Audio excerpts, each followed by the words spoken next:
It was an exciting senior night for Canisius today as the Griffs defeated Fairfield 90-78 to improve to 19-10 overall in the year. I'm Mike Bunt, joined alongside Griffs play-by-play man Jay Moran. Jay, it was an interesting game. It was tight for the most part, but a skirmish in the second half really changed the tides of the game and gave momentum going to Canisius. Yeah, it really did change things up. The Griffs battled back. They were down 12 in the first half. They tied the game, and then Fairfield wanted a little 5-0 run. And then, as you mentioned, this crazy happening occurred. You'll see it on the highlights here coming up in just a little bit. But out of it, Fairfield got 2 foul shots, but Canisius got 6 foul shots and the ball, and actually ended up taking the lead after it was all said and done, and they never looked back after that. Yeah, it's hard to point out a single thing that made the difference in this game, but that was a very big thing with momentum. Billy Barron finishes with 22 points on his senior night. Only made 2 field goals, but kept getting to the line. It was a game where he struggled at times, but he still got his points. He only took 8 shots from the field, which might be I don't know if it's a career low, but I would almost guarantee it's a low for him during his Canisius career, the 2 years he was here. But yeah, I mean, it's just the way the game played out, and I think that showed a couple of things you saw out of Billy Barron here again. And we could talk about this kid forever and really not run out of interesting points, but a couple were, A, he always allows the game to come to him. He never tries to force the action, and so that would happen here. He didn't need to shoot today, and his team won. That's all that matters. Number 2, in that big fracas, he gets shoved, he gets tossed out of the way by KJ Rose, who ends up getting ejected, and he doesn't respond at all. He just walks away from it all. And if you think about it in that regard, the senior really did school the freshman in that particular play. Here's how it looked at the Kessler Center on Saturday afternoon. Trailing 6-2 in early action.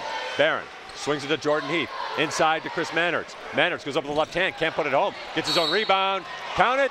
It goes in. And in the chest. Billy Barron, top of the key. He'll take that 3. Nothing but net for Billy Barron. Lead cut to 3-point Fairfield lead. Barron into front court. Dribbles to the near side. Top of the key, Mannertz. He'll take that jump shot. And he knocks it down. Lenny with 4 points, averaging just under 5 per game. He comes up with a steal. Gets it ahead to Barron. Barron goes to the rack. No, he lays it for Lenny. We're tied. Fairfield, and they're up 30-25. Barron into front court. Double team. Finds the open man, Lenny. Far side, Rainey. Thought about the 3. Now he will take it and rattles it home. Griffs down by 1.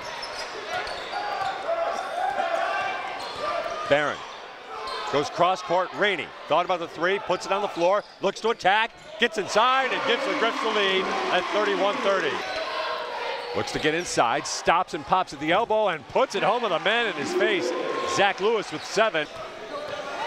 Lewis, the far side to Perez. He thought about the 3. Now he looks to drive. His reverse layup is good. Chris Perez with 5, 45-38. His team down by 6. Barron gets it inside. Chris Mannertz, a little block, goes up and puts it home. And just like that, dribbles out, hands off, Chris Perez. Perez looks to go baseline, spins, and lays it up and in, and we're tied at 40-0 run for Canisius. Griffs come back, they get it to Chris Mannertz, who slams it home with authority. 8 for Mannertz. Jordan Heath gets thrown for the push, and now we're going to have at least 1 technical foul against Sidibe. And Sidibe wants a piece of Jordan Heath. Phil Valeni is into it. Phil Valeni's got to get out of there. Now KJ Rose just pushes Billy Barron, and everybody's trying to settle down here. Well, a lot of action down there. I think it was all a little bit necessary. It seemed like an innocent enough foul on Heath. He didn't see the guy behind him. It did deserve a whistle, but everybody getting worked up. Fairfield hearing the boos. Everybody wants a technical. There will be maybe 1 or 2 at least. Johnson makes both foul shots. Jordan Heath looks to answer. He misses his shot. Rebound, corralled by Mannertz. Heath underneath. Reverse layup is good. Griffs lead 56. Yeah, and Gilbert 1 away now from 400. Good move by Chris Perez under the basket to clean up the... Up by 5. Barron ahead to Zach Lewis. Left alone from 3. Knocks it down. Zach Lewis with 12. Up by Maurice Barrow. His pass deflected and run down by Barron. Barron to Chris Perez. Lays it up and in. Count it. Chris Perez. Behind the back pass to Valeni. He'll take that 3. He'll make that 3. To Valeni. Barron hands off to Lewis. Thought about the 3. Now he will take that 3, and he'll make that 3. Oh, what a sweet move. Play. Chris Mannertz back into the game. Feeds it inside. Jordan Heath, and count it. Heath will go to the line. Here, Chris Perez. Barron claims the basketball. Checked by Gilbert.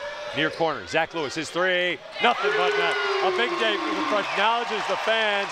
They are all on their feet here on senior day as one of the greatest Griffs has played his final regular season home game here at the Kessler Center. For the last time in their Griffs career, Jordan Heath, Chris Manhertz, Chris Perez, and Billy Barron get to walk out, and they get to walk out happy as Canisius ends up getting the win. The win puts them 19-10 overall and 13-5 in the MAC. They return to action next Friday night, ESPNU against Rider. Next Friday night, ESPNU against Rider. So that'll be a big one on the road as they take on Rider and then finish their season on the road at Manhattan.